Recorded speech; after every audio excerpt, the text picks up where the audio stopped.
All right, welcome to the reception and the promised debate. I assume most of you here know Robin Hanson, who has been a friend of Foresight for many years. Let me just ask a couple of audience questions, so we'll have an idea who's up on how much of this stuff. Who understands that Robin is the inventor of a concept that was originally called idea futures and is now a fairly standard part of certain parts of economic theory under the name of decision markets? Prediction markets. Okay, everybody knows that. Okay, now who understands the concept of Futarchy, which is the notion of using such markets as a way to make political or policy decisions? Okay. Okay. Right.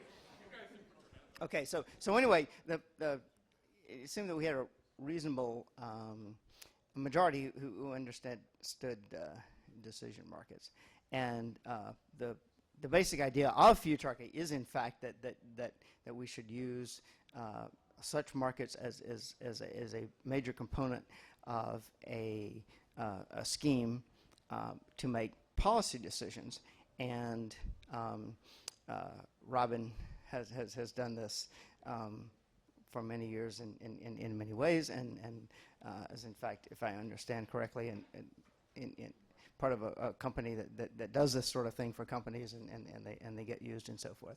On the other hand, we have the infamous blogger Mencius Moldbug, who has penned a trenchant critique of this concept, and trenchant enough that Robin replied to it on his own blog, and a few months back, not too long after this happened, Robin posted on his Facebook account one day that he was feeling feisty and was willing to argue with anybody about anything, and I posted back on his wall, or whatever it's called, that I would pay $100 to see him debate Mencius Moldbug about Futarchy, and Robin thought that was a great idea, and so did Mr. Moldbug, and so the battle is joined, and the debate has been arranged, and you are here to see it.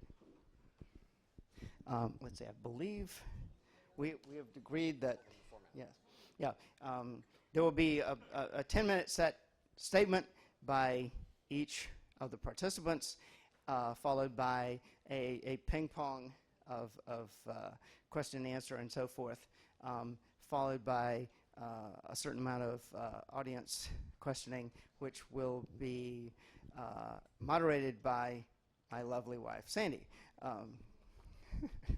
the cat herder. Okay, and with that. All right, is this thing live? Excellent. So the post, the offensive post I mentioned, had a title, and the title was Futarchy Considered Retarded. And what I want to start is explaining why I chose that word. Obviously, the title is a takeoff on Dijkstra's famous paper, Go To Considered Harmful.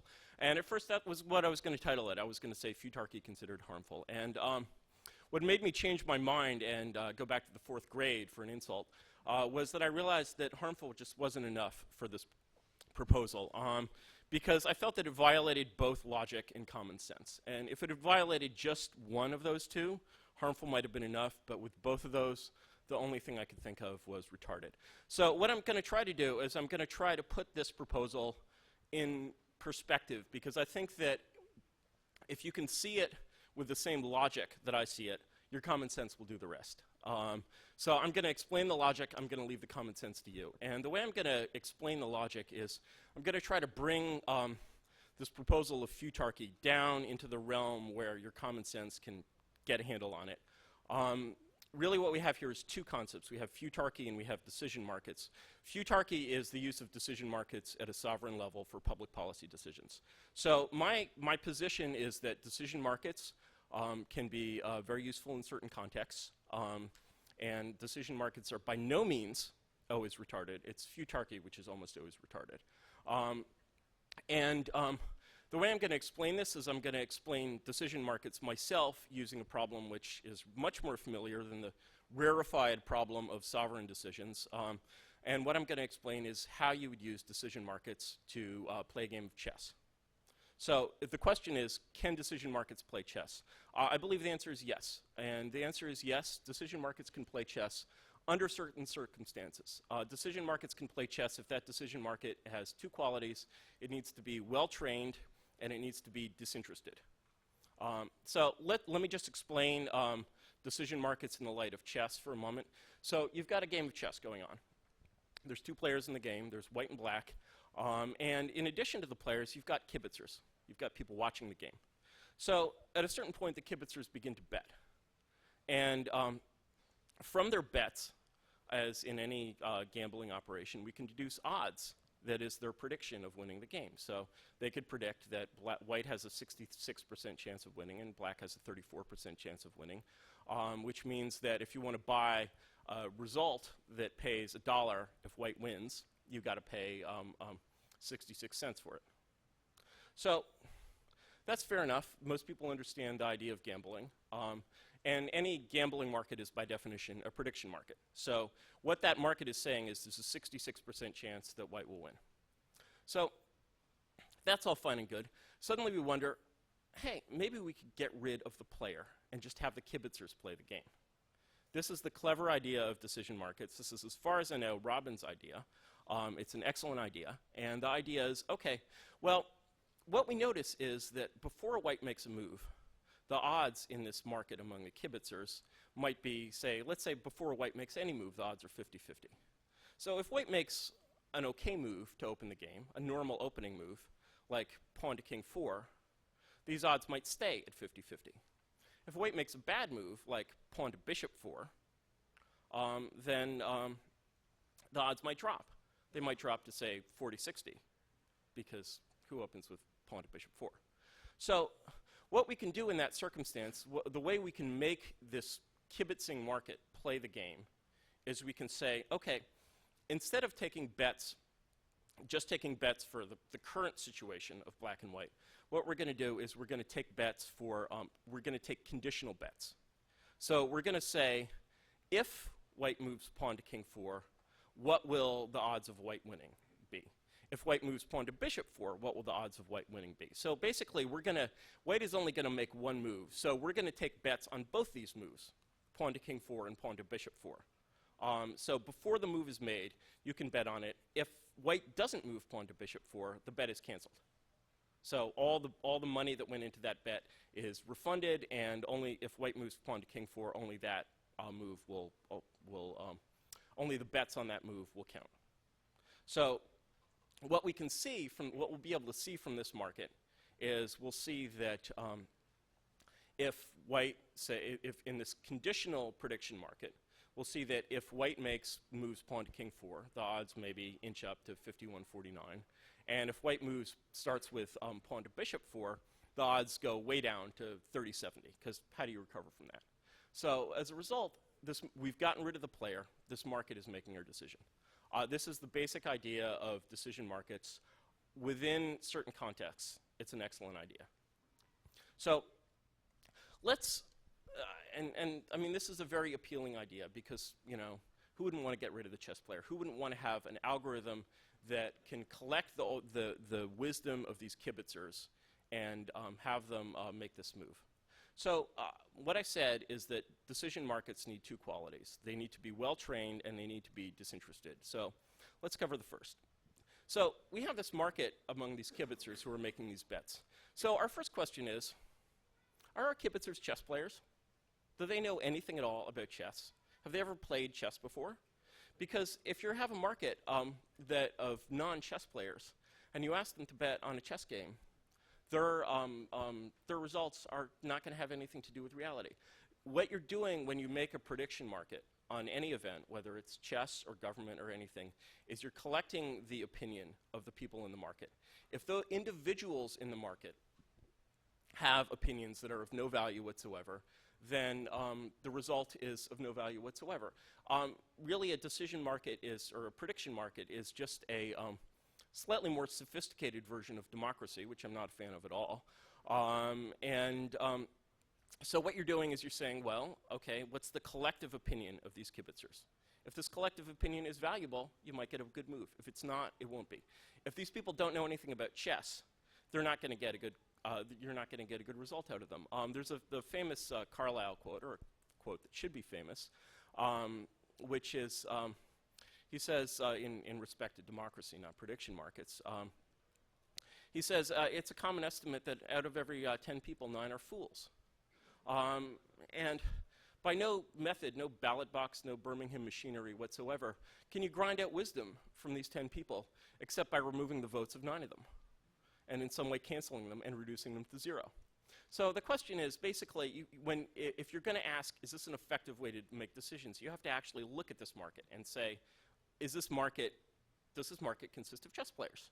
So actually, in a prediction market, there's a solution to that problem of Carlyle's. The solution is essentially a Darwinian solution. The solution is, first of all, you're not weighting each kibitzer's vote equally. You're weighting them by the amount of money they're willing to bet. Moreover, if you iterate that market, what you'll see is that the people who are fools are going to lose money and be driven out of the market. The people who are actually chess players and can actually know that pawn to bishop 4 is not a good move are going to win. And so over time, what you're getting is this Darwinian effect in which the market is being trained. It's being trained by removing the fools, stripping them of their money, and rewarding the actual chess players in this market. So one of the reasons we associate good performance with markets is that we're thinking of markets that are well trained. So the stock market, to a certain extent, is well trained. Certainly, people have been playing the stock market for a long time. Fools come in, they lose their money, and the people who know how to analyze actual company performance win. So when we think of markets, we think of well-trained markets. And it's important to realize that markets are not magic. That training effect actually has to happen. It has to work. You have to get a consensus of people who actually know how to play chess, who are dominant in that market, before that market will play a good game of chess. So that's really the first question that you have to ask about any market when you're asking, will this market make good predictions? The second question is a little more subtle. You have to ask if the players in that market are disinterested. So let me give an example, again, in the world of chess. Let's say that there's a side bet on, totally outside this prediction market, there's a side bet. Someone is betting that white will actually open with pawn to bishop 4. Now that's a very unlikely move for white. So one would expect fairly good odds if you bet on that and you're right.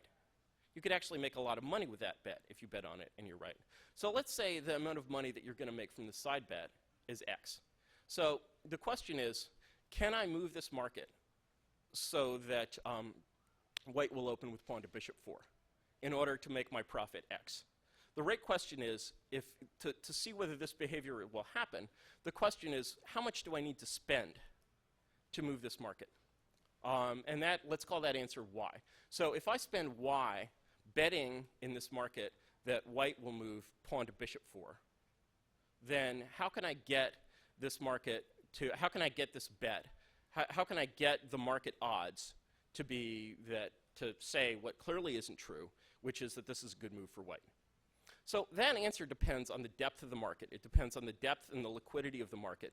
So clearly, markets rely on supply and demand. If I buy stock in white pawn to bishop 4, the price of white pawn to bishop 4 is going to go up. If I buy enough stock in white pawn to bishop 4, the price of that will go up above 50-50, and the market will say, pawn to bishop 4 is an awful good move for white. So the question is, who am I betting against? How deep is the market of players in this? How well trained? Not only how well trained is this market, but how much weight is behind the judgment? How much monetary weight is behind the judgment that pawn to bishop 4 is actually not a good move? This is an empirical question about markets. So, and it's an empirical question about this specific market. So the question in the specific market is, what is X? How much can I gain by making a bad move? And what is Y? What is the cost of compelling this market to make a bad move?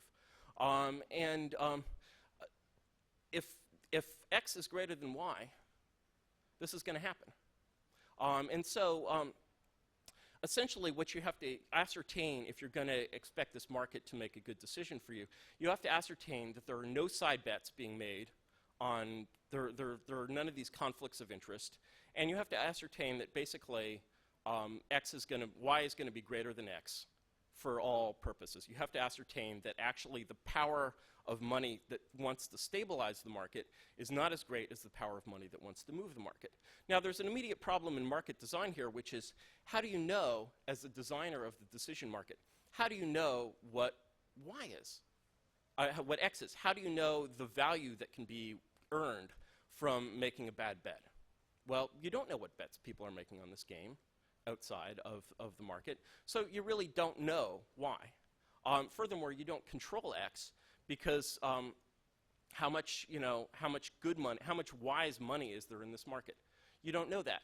So essentially, the only answer that you can give is you really need to eliminate the scenario in one way or another. Now, Professor Hanson can answer this, but when I read Professor Hanson's paper, the impression that I got from his equations was that he'd simply come up with a way of assuming that since X is finite and Y is infinite, that you can never move a market and make money this way. Clearly, if you adopt that assumption that X must be finite and Y must be infinite, Professor Hanson is right. I think that's what's sometimes called the skyhook, where an entire system of reasoning depends on an unsubstantiated proposition. And I think that when you extend this proposition to government and you say, well, how much can be made by making the government make a bad decision? That number is essentially infinite. Then you look at, well, how well trained is this market? How many people, how many chess players are there who know how to make good government decisions? Well, who has experience running a government? Anyone in this room? I would say very few. And so essentially what you're looking at with Futarchy is you're looking at a market which can be manipulated for enormous profit. You're looking at a completely untrained market. And so it misses both criterion. It's neither disinterested nor well-trained. And so basically, because it fails on both, I would say retarded.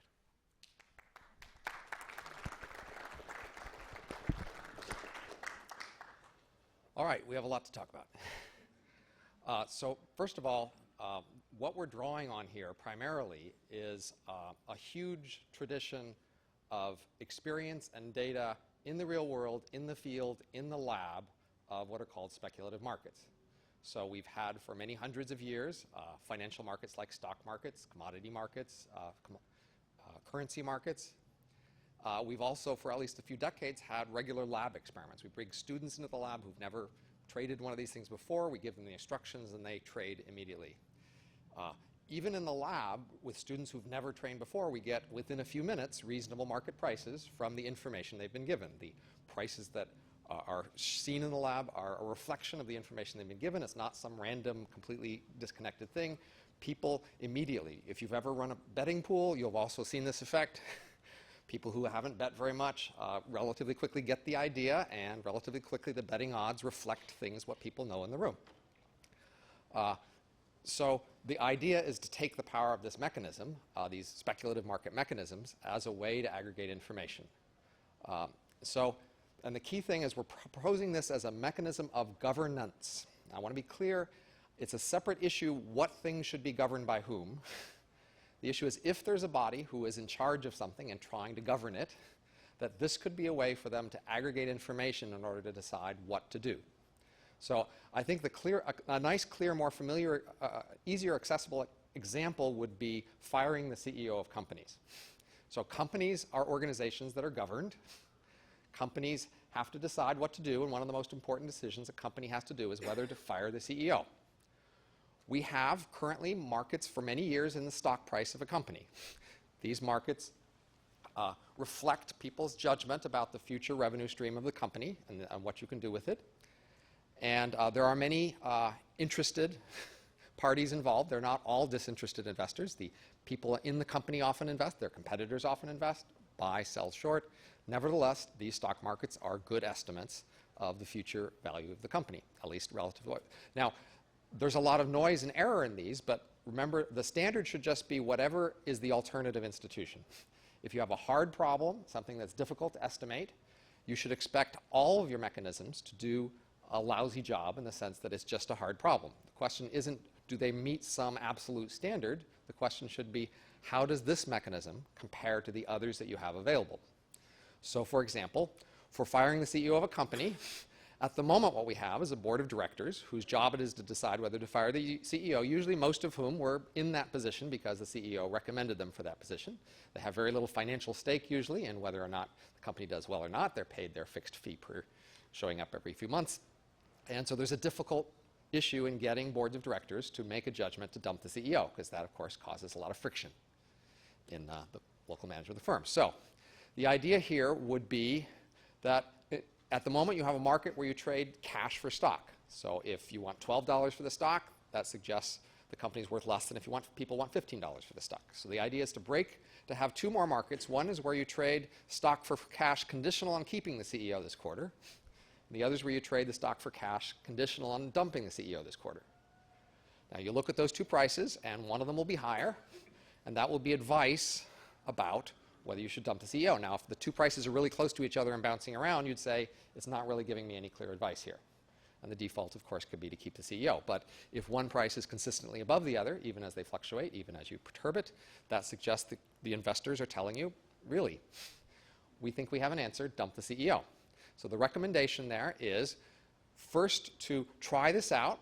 So the first thing I would love to have, if I had $1 million, I'd have a website where I did the entire Fortune 500, and markets on dumping the CEO on all of them. And after a few years, I could collect a track record about whether the companies that followed the market advice did better overall than the companies that didn't.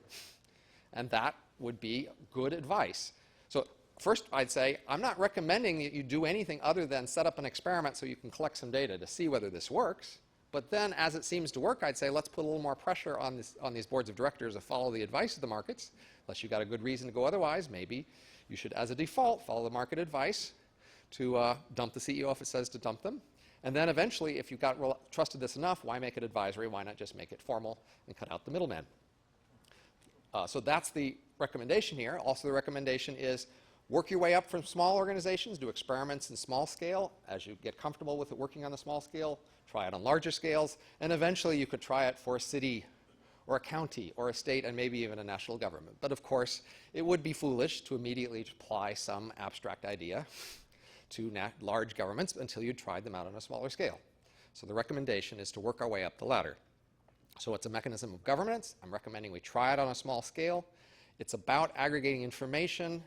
It's not about how to aggregate values, so you need to have some other way to aggregate values. In corporations, public corporations, you actually have a good measure of value, which is the stock price.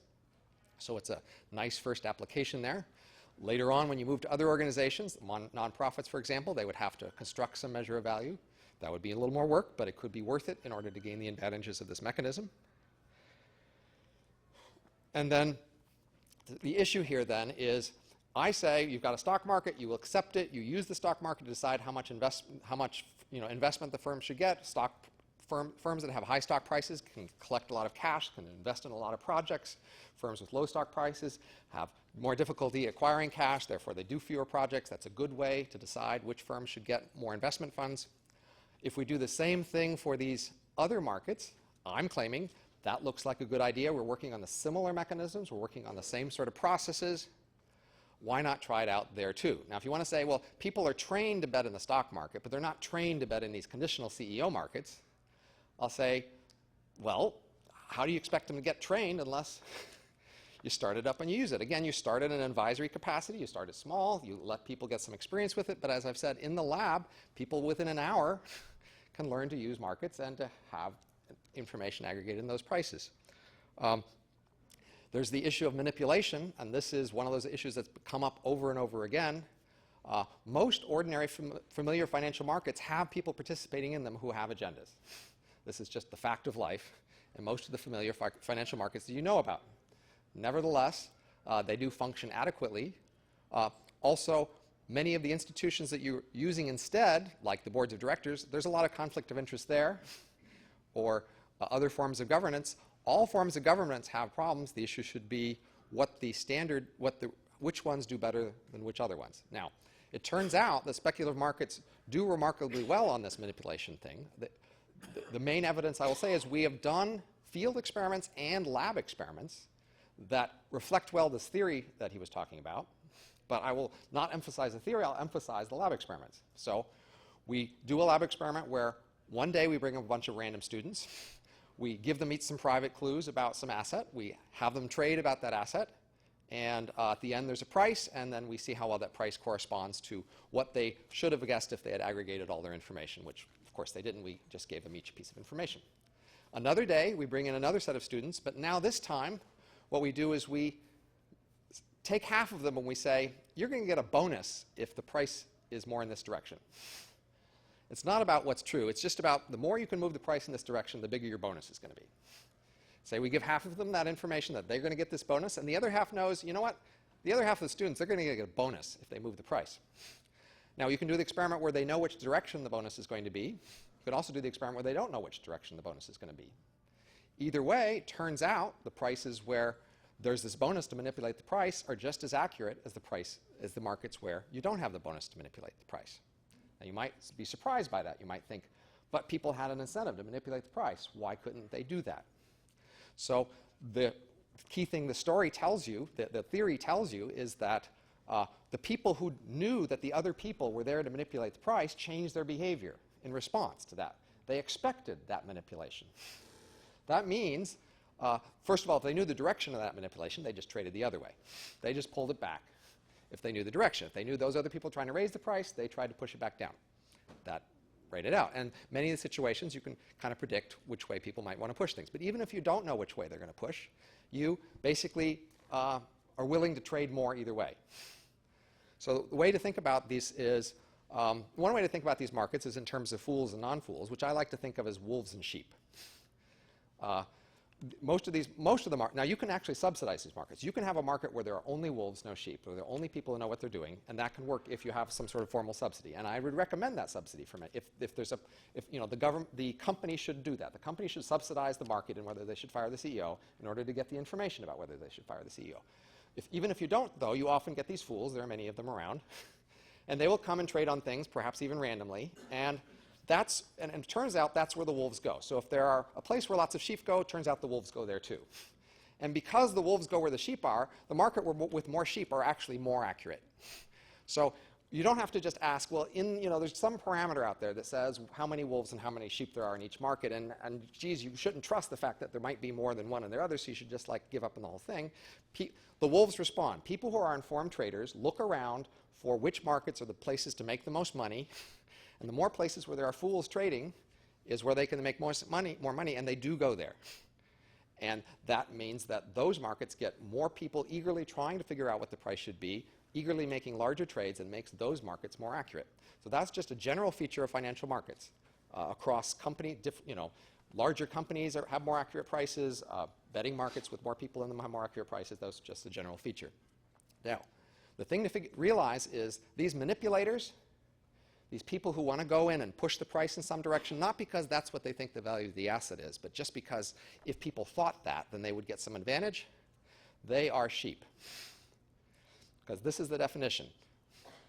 A wolf is somebody who is trading based on what they know or what they think they know about the value of the asset. A sheep is somebody trading for any other reason. That's the definition of a fool, or what we call a noise trader. They're trading for some reason other than what they know about the value of the asset. So most financial markets, the sheep are, new doctors who think they know everything, suddenly have a lot of money. But if there's somebody who wants to manipulate the price, they're also a sheep in the sense that they're expecting to lose money for some other gain. If other people know that they're there, then they're eager to take the other side and trade against it. This isn't just theory. This is lab experiments, consistently lab experiments, and this is field data. People have actually gone out in the field and tried to manipulate these markets themselves. So my story here initially is that I'm making a proposal. I propose to start small, build it up, initially advisory, eventually larger. We can get experience, we can get a track record, And it's about aggregating information, and I suggest we focus on this initial application of firing the CEO because it's a small governance problem, but it's important, and it's accessible in the sense that you already have a market that's pretty close. You have a stock market, and I'm just making a conditional stock market.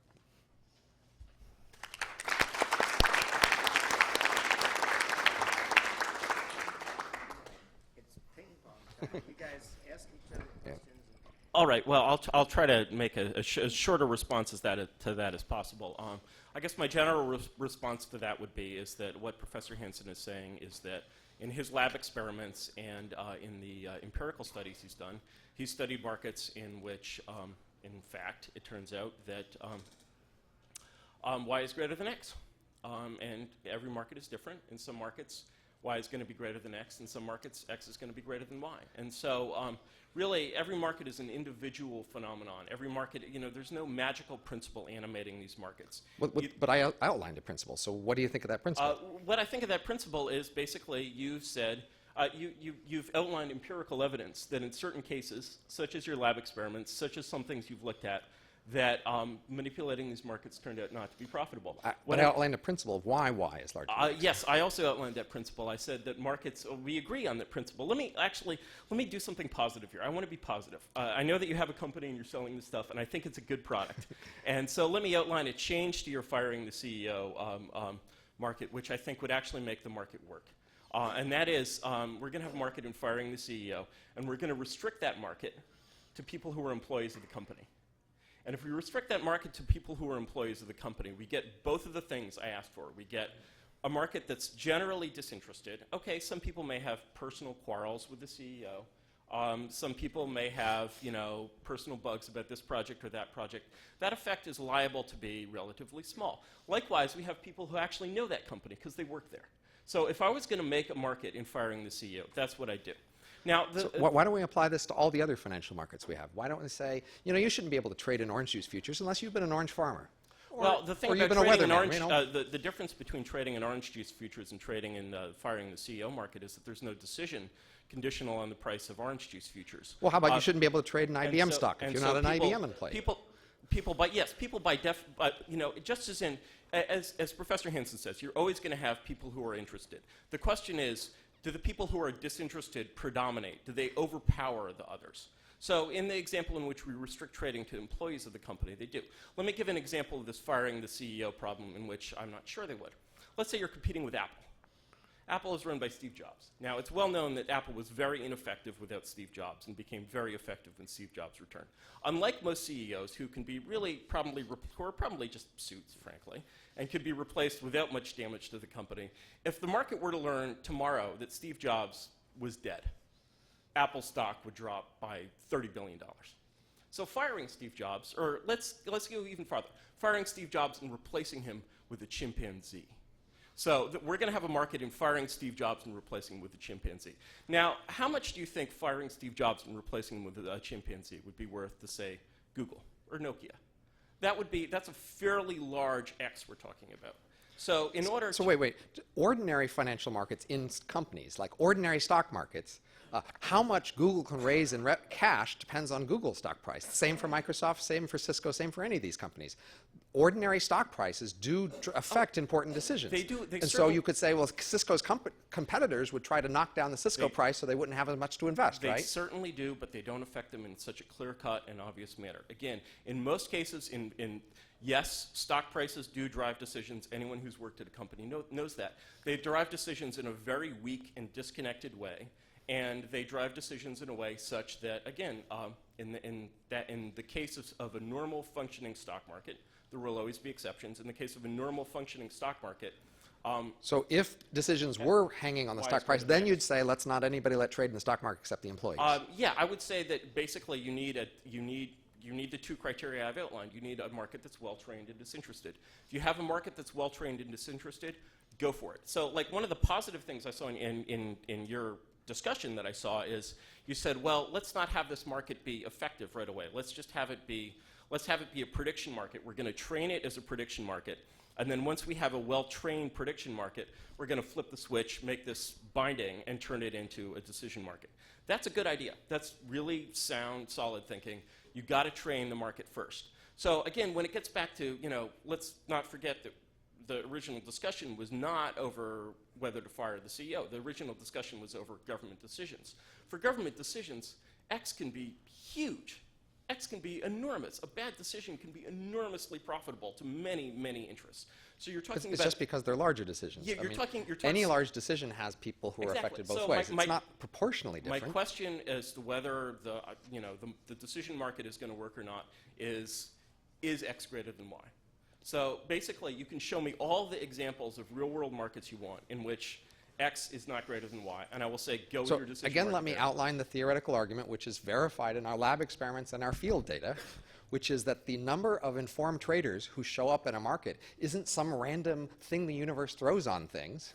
They respond to perceptions of how much money there is to be made in a market. The more fools there are to trade against, to win against, the more of these informed traders come and the more money they trade. So expecting people trying to manipulate a market is exactly a set of fools you'd like to make money off against.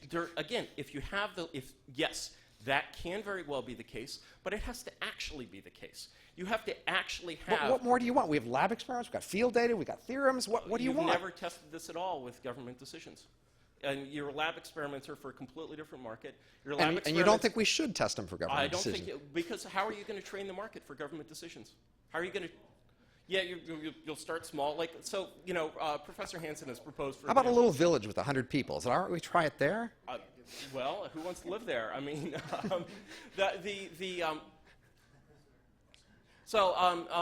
yeah, I mean, basically, if you have a well-trained, disinterested market, if you have the wolves with the big money behind them, those wolves need to meet the money. They probably don't have the money themselves. They're probably experts. They need to hook up with that money. They need that power behind them. You can measure that power. You can measure how much it costs to move markets. In reality, in Wall Street, people move markets all the time. People make millions, billions of dollars being experts at how to make big purchases in markets without moving them. That's like the profession of people who work for sovereign wealth funds. So, I mean, to say that stock markets can't be moved by big purchases is really contrary to reality. I'm not claiming that stock markets can't. So there's a key difference here between what we call ex post and ex ante, before and after analysis. So if you show up in a market, any market, with a big pile of cash, with a buy or a sell, you will move the price. I'm not denying that. That's true in pretty much any market. Yes, you show up with a big pile of cash, and if anybody thinks you might know something, they're going to give you a little deference and let you move the price. Nevertheless, that's true in the theory, that's true in the lab. Nevertheless, on average, knowing that there are these manipulators in the market means more people show up, more people trade, make larger trades, and that means the price is just as accurate. Absolutely. This is the Darwinian effect I was describing earlier. The question is, this effect is not magic. No, this isn't the selection effect. This is just responsive behavior. Oh, yeah, it's responsive behavior, and the responsive behavior is saying, let's select positively for the wolves, let's bring more wolves into the market, and let's let the wolves feed on the sheep. So if you want to... In our lab experiments, again, we hold constant the number of people. There are random people who come in from the school, and we tell some of them, hey, these other guys are going to try to manipulate the price. That's enough. They respond. Absolutely. Professor Hanson, I'm not denying that you can construct a market in which Y is greater than X. I'm not denying that you can. But I didn't tell them what Y should be. I just told them. You set up the market. You set up the number of people playing in it. You set up the size of the bonuses. You configured this market. So basically, the results of this market, which you configured, confirm your theory for this market. So for any particular market, such as, let's get back to my chess example, for any particular market, basically, Y can exceed X or X can exceed Y. So is there any test that you could think of where I could go do my test and see if you're right? Or is this... Absolutely not, because there's a basic difference. There's a basic difference between our reasoning here. Basically, Professor Hanson is reasoning like a social scientist. He's reasoning inductively. Yes. I'm reasoning like a philosopher. I'm reasoning deductively. And my assertion is that deductive beats inductive every time. That's a good point. We've got some questions from the audience. It's time for audience questions, but first I figured that to judge the debate we should have a decision. Don't you want to wait till after they have their questions answered? We're going to have a decision market, and basically anyone who thinks that Robin has won can give me $10, and anyone who thinks can give Sandy $10. Wait. And we don't promise to pay anybody anything. Okay, we're going to take our first audience question. It seemed to me that Mencius missed three factors in his discussion. two of which I think seriously weaken his argument. The least important is that it doesn't require Darwinian selection. There's a prior selection over people's willingness to bet, that they're putting their money where their mouth is, and on average, people know something about whether they know how to play chess or not, and the non-chess players are less willing to bet than the chess players. So that weakens your argument, but it doesn't destroy it. There are two more serious problems. One of them is that there is a reason why y is bigger than x, and that is because the desire to make money is a common motive for enormous numbers of people, whereas any particular outcome is only going to apply to certain people. If you think about your Apple example, which is a wonderful example because it's so bad, that you, I, and everybody else knows what happens if you replace Steve Jobs with a chimpanzee. Consequently, if Google wants to waste $20 billion trying to bid the odds of that up, there will be much, much more than $20 billion. People say, wait a minute, Google wants to give us some money? Wonderful. We know that if Steve Jobs is replaced by a chimpanzee, Apple stock will fall. As a stock, change the battery in the iPhone. I as a stockholder oppose doing that and therefore would like to shift it, just like Google wants to shift it the other direction. But I as investor know that it's a very, very safe bet that the stock will go down if Jobs is replaced, and will therefore bet accordingly. So the fact that your X depends on particular circumstances, particular people, Y of some, I think I've got them right, Y of something common to most people who have money, seriously undercuts your argument. Finally, you're assuming that all the X's have the same sign. But in any plausible case, such as the political case, there will be some people who want outcome A and some people who want outcome B. And it's only the difference between the ability of those two groups to push the price one way or the other that has to be outweighed by people who don't care what the outcome is but want to make money. Think for a moment about Futarchy versus alternatives. And let me suggest an alternative which is a closer model than Futarchy of real political systems, both democratic and non-democratic. And that's a straight bidding war. That's the system where people who want a tariff offer congressmen a certain amount of money to pass a tariff. People who don't want a tariff offer a certain amount of money not to pass a tariff, and whichever number is larger determines what happens. It's not a perfect model of how our system works, but it's not too bad. What Futarchy does is to weight that system towards the truth. Futarchy says if the people who want the tariff are willing to spend more money than people who don't want the tariff, that will only get a tariff if the difference is enough to outweigh all the disinterested bettors who just want to make money. So therefore, Futarchy, as opposed to that alternative, pushes you towards more correct decisions, not fewer correct decisions. That is an excellent set of questions. Actually, It's not questions, it's an argument. an excellent set of comments. Actually, I almost wish we had Professor Friedman, who of course is a very distinguished fellow here on the stage, because I actually agree with everything he said. And I agree with everything he said. And let me rephrase his arguments for you. First of all, the pre-selection issue is absolutely the case. That's included in in my Darwinian training example. The market will self-train. People don't want to be sheep. In the first round. Yes, it happens in the first round. But in the first round, you can already assume that there's been a certain amount of pre-training. On the other hand, again, you got to have chess players, and there's a lot of people out there who think they can. There's not a lot of people who think they can play chess but can't. There's a lot of people who think they know what a country should do when they have no idea how to govern it. Okay, second point, Steve Jobs and the chimpanzee. That's, you're making my argument for me, because what you're saying is, in this case, in fact, y is bigger than x. I'll give it to you. In this case, y is bigger than x. The idea that y is always bigger than x is, especially in government decisions, I would say a very unwarranted assumption. And it's the trillions of dollars that are at stake in government decisions are seriously, especially when it's not as clear cut as Steve Jobs and the chimpanzee. It's very easy to imagine, for me to imagine, cases in which x can be greater than y. What you've presented is a fairly good argument why in many cases, and I would agree with you, in many cases, y is going to be greater than x. The thing is that when we're looking at government decisions, it's like airplane safety. In many cases just isn't good enough for me. And if you have a mechanism that is actually formally binding, I don't want to hear like Y is probably bigger than X. I want to hear Y is always bigger than X. I suspect you're comparing. I well- suspect you're comparing this to some ideal that you have Yes, in mind. But well, compare let this me- to the real world. Yes. See, and this is a point that I should have made earlier, which is really one of the main implicit arguments for Futarchy. We see that our government is making very bad decisions on a regular basis for very bad reasons. My solution to that is simple: find the best chess player you can find, and give him the job. So, the thing is, when you compare... If I'm making a proposal for a change to the status quo, why do I have to beat some other imagined alternative you have? Why can't I just propose my alternative to the status quo? If you're proposing my alternative is very simple. I think that government should be run exactly the way companies are. I believe that it should be... How do you select the person to run? It should be selected by the financial beneficiaries of the sovereign. The sovereign is always going to be extremely profitable.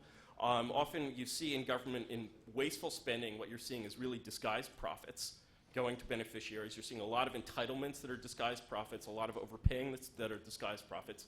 Convert those into profit-making shares. Suddenly, the public employee unions of California should actually have a stake in the financial performance of California. And they'll be like, no, actually, we want... But if you think firms are run all right, then why not allow my proposal for firms? Oh, I'm allowing your proposal for firms. I'm just modifying it to make it work. I have a question. Don't we have something approximating the Futarchy example in the proposition system that we have in California? Like, yes, people aren't spending money to put their vote in, but you have, a lot of lobbyists and there's a lot of money there playing both sides, and I don't think people think that that system works very well. I think an example of There's a crucial difference between a bet and a vote. I think Professor Hanson and I are going to agree on that. The answer is no. A betting market isn't a voting market. Votes. If you're wrong, you don't lose anything other than the decision went the wrong way. That you don't lose personally. But in a betting market, if you bet the wrong way, you personally lose extra. But the lobbying dollars on either side of the proposition, like you get money to put in the proposition to get the signatures. Right.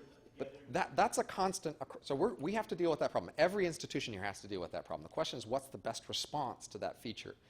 We can't make that go away. There are interested parties, and they'll want to push a decision their way. The question is, which institution is most robust in responding to that and not allowing it to move things too far? Right, and my answer would be the royal family, except we don't have one. Next question. You're both making actually an assumption that those with an interest in moving the market, okay, that's better, are playing by the rules and limiting their actions to the bets that they're placing. Now, in fact, anybody with an interest in moving the market is not going to limit themselves that way. They get a much higher return on their dollar by simply hiring a good PR agency or manipulating the news and so on. Pump and dump has a long history, and a lot of people have made a lot of money doing it. And it just consists of manipulating perceptions. That's a constant. So you can't though. really make this thing work unless you have some control over this system of creating perceptions. So again, let's review the problem we're dealing with. The problem is there are big, important decisions to make. A lot rides on them. They're very complicated. It's hard to understand exactly what the right answer is. There are many interested parties who would like to push things one way or the other. They will do it in many ways, up to and including assassination, perhaps, and including writing strange op-eds that try to deceive people. That's a constant. Every solution has to accept that as the problem. The question is, which mechanism does best in response to that problem? Well, that's assuming that you need to aggregate the opinions of fools, and I actually don't think that fools should have a vote at all. Basically... Well, if there's a monarch, he can write the opinion of the monarch, and the monarch might be fooled. The monarch might well be fooled. I'm not saying that monarchy is perfect. I'm just saying that Well, it's so it's a quite constant. bit The constant is the quite a interested bit better parties than can- the system we have now. All the interested parties can try to influence whoever the decision makers are, The question whoever is they are. whether they have the power to influence the decision makers. Somebody has Along the lines of the last question, does this push us to shorter and shorter term thinking so that a CEO who might otherwise know that he has a year to make an investment work might realize that if the stock drops in the next day or week, he's out or she's out, so that that CEO would be unwilling to make an investment for education or maybe making a long-term sustainable choice for the company, because people will push for an immediate hit, they'll cash out and then leave. if there's a decision maker and you're accountable to the decision maker, then the decision maker decides what time scale they're willing to tolerate failure in the hope of getting success later. That's just a constant for any decision maker. No, again, the speculators have to decide. They have to look at the performance over recent months and they think, is this temporary or is this a long-term problem? They have to make that judgment because there's always a disruption for changing. They don't want to just disrupt things arbitrarily, but if they've got a sequence of failure, they have to wonder if it's time to get rid of them. I want to answer that as well, because you'll notice that there's a bit of kind of surreptitious reimportation of executive decision-making into Professor Hanson's example. He's not proposing at this corporate level, he's not proposing a market in corporate decisions, he's proposing a market in corporate personnel. I think that's very wise because it buffers the market from the system. I'd like to go back to the chess example, though, and I think that question bears in an interesting way on the chess example. I'd actually like to see a chess-playing decision market as an experiment. I think that would be a very worthy experiment because it's actually a genuinely hard problem.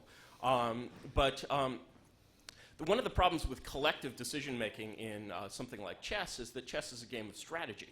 And so you have an immediate problem, which is, on one move, the market wants to push one winning strategy. Then the next move, the market makes a new decision, and it wants to push what would be a second winning strategy. It ends up going around in circles. It can't plan on it's not a conscious entity. And so it can't plan and follow a plan over a long series of moves. And so if you're actually using Futarchy to make decisions on an individual basis, you can fairly easily get two decisions that conflict with each other and do not follow a single integrated strategy. That's just another reason why really the only solution is a single strong leader. Let me elaborate on this, because it's related to some other critiques that have come up in the literature. For example, on the election markets, many people have written papers saying, well, look, people who do polls and do some regressions on the polls, their estimates seem to be about as good as these market estimates. So what are you saying this thing's always better? And the claim is not that the markets are always better. So if there's some other institution out there that gives a good, reliable estimate on things, then what we should have is the market just says, they're right, and just follows it. They should learn to just listen to and follow some other source if that turns out to be the best, most reliable source. They don't have to go figure it all out themselves if they found some other source to listen to. The speculators will just say, that's the source, we'll just believe them. So if there's some person running the chess game and says, you know what, I've got a strategy and I'm going to consistently follow my strategy and these are my recommendations, if the speculators think, yep, that's probably the best way to win this game is to follow his recommendations and his strategy, then they can just follow his recommendations and strategy, and then you can get those consistent strategic responses. The issue is whether the speculators believe that following this guy's strategy all the time is the best way to do. Absolutely, and if they're trained to do so, they can be trained to do so. And the result is that basically you end up with almost as good a result as you might have had if you'd never gotten rid of the chess player in the first place. I mean, the thing is that what we have in Western society over the last couple of centuries is this search for something to replace the missing king. And so there's this search for algorithms that can solve the problem of decision making. Well, if anyone tried to run a private corporation by algorithm, they'd be laughed out of the room. It's unquestioned in the private domain that what you need is an executive with personal authority. For me, that's just the obvious glaring solution that's just sitting there. Next question. So one of Mencius's core critiques seems to be that the larger the stakes, the greater the depth and disinterest required in the market for that market to be able to function properly. And with a sovereign government, you're dealing with infinite stakes. So you cannot have a market of infinite depth because what if we're voting about, let's say, making Warren Buffett or Bill Gates the dictator of the world, right? So those are the kinds of issues. But I hear one counter argument from Professor Hanson and Professor Friedman, which was basically said that as the manipulators enter the market, those manipulators attract the saner players, and so the market liquidity builds up very quickly. The problem here is that these markets have binary decision outcomes at a certain time. You have to pick a time when the decision is made. And when that decision is made, the market has to have sufficient liquidity. So, Professor Hanson, have you done any work to figure out what the proportion of the market liquidity has to be to the stakes involved before you can use that market to make a decision? There is no such threshold. It's like asking, people ask similar questions a lot. It's like asking, how many people do you need in a committee meeting? And no, I'm not going to tell you what the topic is about. Just how many should I have, and how long should a committee meeting last? And how big should the room be? And how long should each person talk? These are things that depend on the context. And the whole point of this as a flexible institution is to make those decisions. The market speculators will decide how much they think they should invest in this topic based on how much is available at stake. The main thing I did recommend was that you subsidize these markets. That is, if you don't subsidize these markets, the amount of attention on any one price will be based on whoever's in the mood, right? It's not based on how important the decision is necessarily or how valuable that information would be. It would just be based on who wants to speculate on that. You would want to basically to subsidize more. Well, there's a formula. There's formulas I can give you. The point is, you'd want to have the scale of the subsidy approximately equal to the value of information in the decisions. So there are standard ways to calculate value of information for decisions, and you'd want those subsidies to be at that level of the value of information that we would all gain. Right. Then we want $1 billion of subsidies. Okay. This is an improvement because what Professor Hanson is saying basically is if Y is not bigger than X, let's add money to Y. Again, it's very laudable, but it sort of counteracts this kind of beautiful automaticity that we have in this idea of let's hand everything over to a formula, and so suddenly we have to actually calculate Y, which means, as you said, we need to know X, and suddenly this pretty thing isn't looking quite as pretty. But again, the status quo is what we're up against. Remember how bad the status quo is. Well, yeah, I'm up against the status quo either. I just have a different direction of change. Okay, I think I want to ask a meta question here, which is that the whole idea of a decision market is that people are betting on the truth of some proposition which is going to be known at some time, and they're therefore going to win or lose their money. However, in the real world, there's pressure not only in the market itself, but there can be financial pressure on the people who are, or whatever system is going to make that decision and award the money as a result of the so-called truth or falsity of the proposition that's being betted on. And it seems that if there is sufficient financial incentive in play, that there can be a significant, and you see this in actual government all the time, there can be a significant incentive to misjudge the results by whoever is supposed to be judging the results, and therefore essentially cheat the whole game. Have you looked into the problem of actually keeping the judgments in the market honest? So consider the example of cheating in a vote. So you could have a small city council, a small town council vote, and somebody could cheat in the votes. They could stuff the ballot box there, or you could have stuffed the ballot box in a national election. And it sounds like you're suggesting that in the national election, it's more likely they would stuff the ballot box, and more likely that they would cheat in the measurement of the votes than in a small election. And it seems to me more likely the opposite. The large election will have more people watching, more ways you can have redundant observation in order to avoid that. But yeah, I mean, the thing is, again, I can see many cases in which Y exceeds X. What I can't see is any fundamental guarantee that Y is going to exceed X. And especially when the problems are much harder than, oh, is it actually a good idea to replace Steve Jobs with the chimpanzee? Can I cite X greater than Y? Sure. I mean, should the country buy I mean, it depends again on the depth and liquidity of the market, and if the market is small, if the market is not deep, and the decision is large, it depends on the amount of money in the market. I mean, it depends on the amount of money behind the wolves. If there are no big investors behind very smart players, then and the decision has a lot of money riding on it, then sure. And you can't say. You're looking for an actual example? He wants me to be inductive. Okay, well, let's give an actual example. Let's think about cap and trade. Is cap and trade a good policy for us to adopt, or is carbon mitigation a good idea? Well, the amount of money that can be made off carbon mitigation is almost unlimited. The idea of whether it's a good idea, how do we even judge whether it's a good idea? Very hard to judge. So there are no wolves in this market because nobody really knows the impact of global warming. There's certainly a lot of pseudo sheep who stand to make money from it. Next question? Yeah, you keep mentioning an analogy of chess as you're using this, and that strikes me as strange for a market strategy because market strategies have no end game, and chess has. The analogy is definitely not perfect, but I'm suggesting an analogy of just one chess move as an individual decision.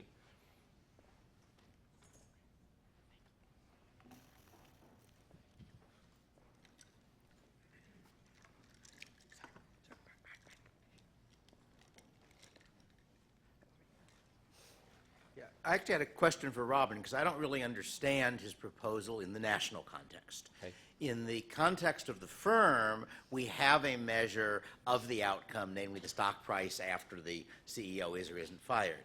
But in the case of the national one, let's go back to cap and trade, I don't understand if I bet that cap and trade is a bad thing, and therefore I'm trying to drive the price in such a way that they won't do it. What is the mechanism by which, after cap and trade has been done or not done, we decide whether or not it was a bad thing? So as with the company stock price, we need some number later on that says how well off we were. So in the interest of modularity, given my years of software training, the first proposal I make is to leave the process alone, that is, the close to the current process as we have, for the process of producing this value number estimate. So, for example, the Bureau of Labor Statistics now produces estimates of, or I guess it's Bureau of Economic Statistics, produces estimates of GDP. So you can imagine saying, you've been doing a good job, now we want a measure of not just GDP, but national welfare. This measure of national welfare will include a few things that GDP doesn't include. We're going to include some leisure, some health, and some other things. And now it's your job to measure this number and tell us what it is. And every year you'll be telling us our national welfare number, and we'll create a weighted average over these future numbers, and that will be an asset that will pay off in that number. And now the betting market will tell us which policies will raise that number. There's a famous quote from Stalin in which he says, comrades, life has become happier, life has become more joyful. And I love the idea of this national joy index. Like, is life good? Is life bad? I'm basically Carlylean the way some people are Marxists, and there's a wonderful, in Carlyle's essay on Chartism, you can look up, there's a wonderful rant against government by statistic. And the collection of, even GDP. GDP is basically the collective sales of all the nation's corporations. So is increasing that number, which itself is a little fuzzy because it's in fiat currency, is increasing that number good or bad for national happiness? How should we measure national happiness? So it turns out Haiti has a low GDP. It does turn out that Haiti has a low GDP.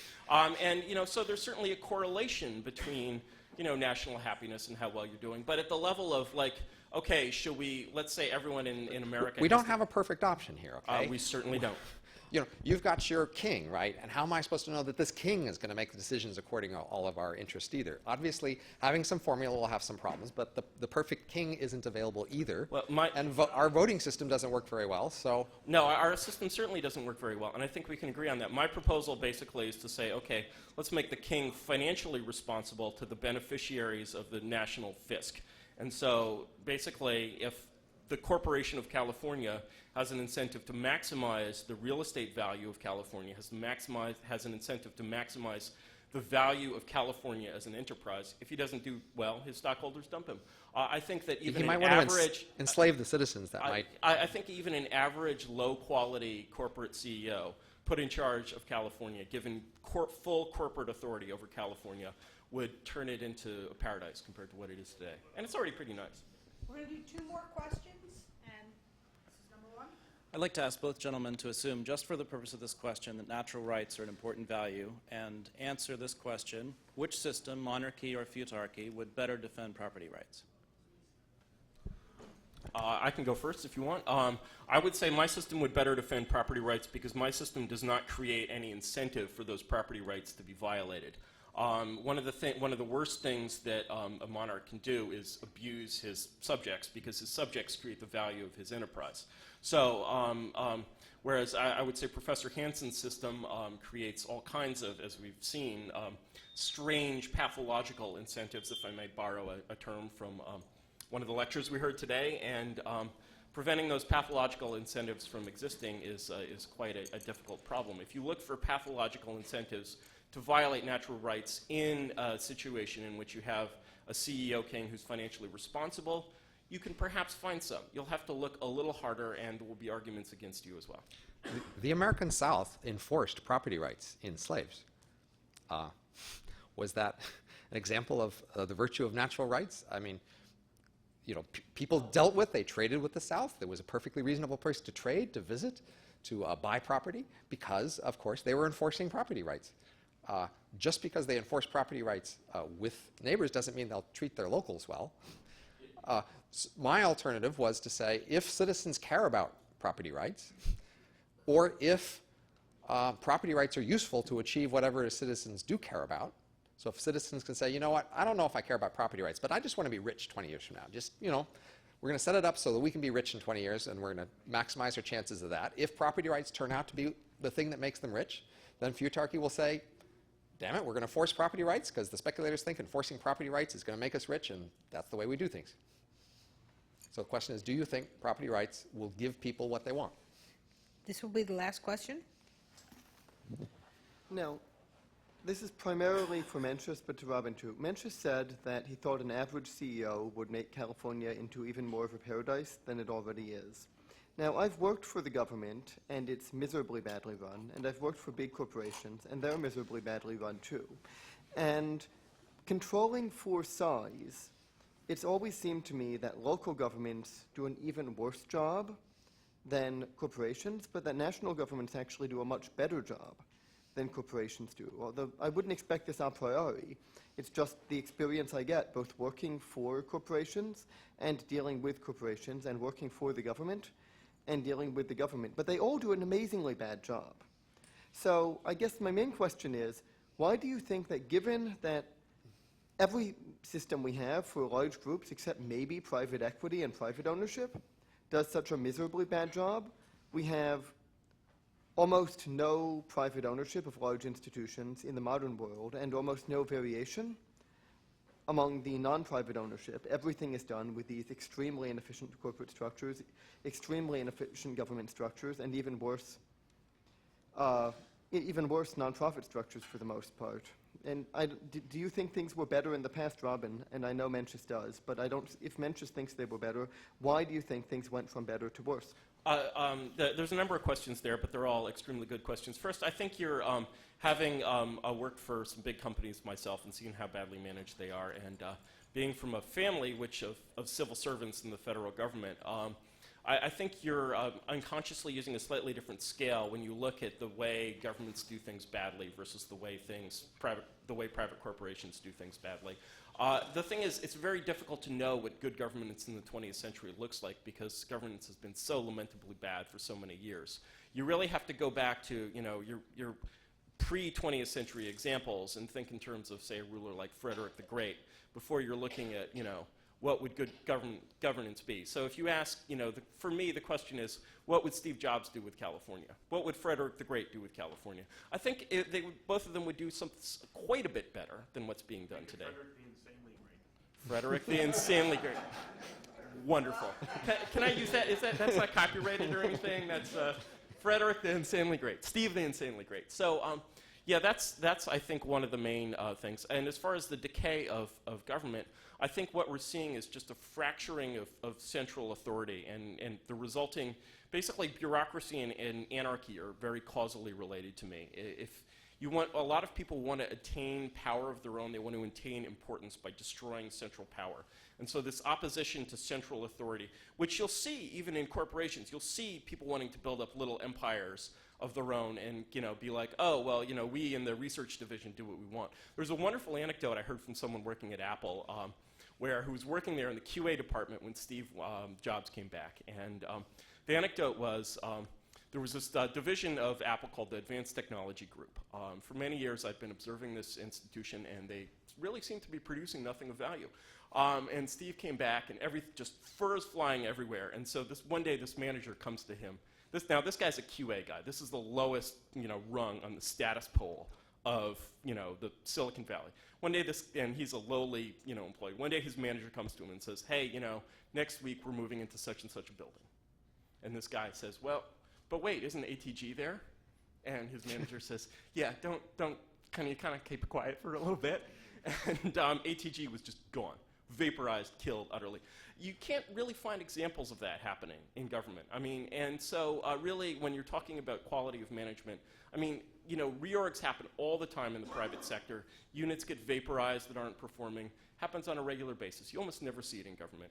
And that's because essentially these lower level institutions have actually acquired sovereign power. They've acquired the power to make these decisions. They're empires. They can't be killed. And so that's why I feel we need a strong leader to come in and break up the boxes. I thought it was Arnold. But so remember the issue here, as I've said it, it isn't what should be governed. It's how to govern whatever is being governed. So this isn't an issue of private versus public. No. This issue is whatever entity it is that's going to be governed, how should we go about governing it? And the other thing I would say here is that it's less important to me, actually, which of us is right than that we have a way to find out who's right.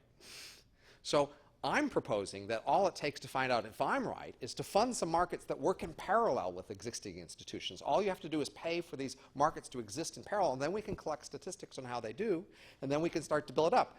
I don't see that having a way to find out if your thing works because you don't have a test you're willing to go for, because there's no data you're willing to back, say, as relevant data. It's all some sort of deductive theory about how kings are best. Absolutely. I think there's really very few problems for which inductive theory can tell us anything, especially in small experiments that are not actually trying the game we're trying to solve. Actually, I have a very concrete counterproposal.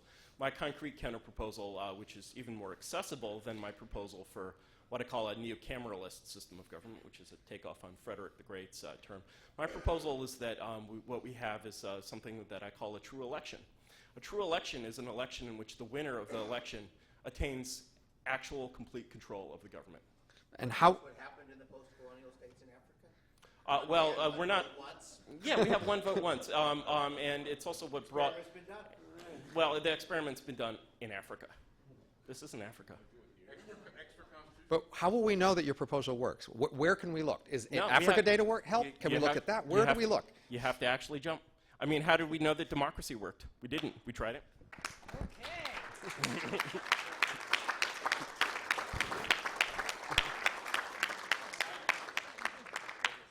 Very well done. Back to recepting.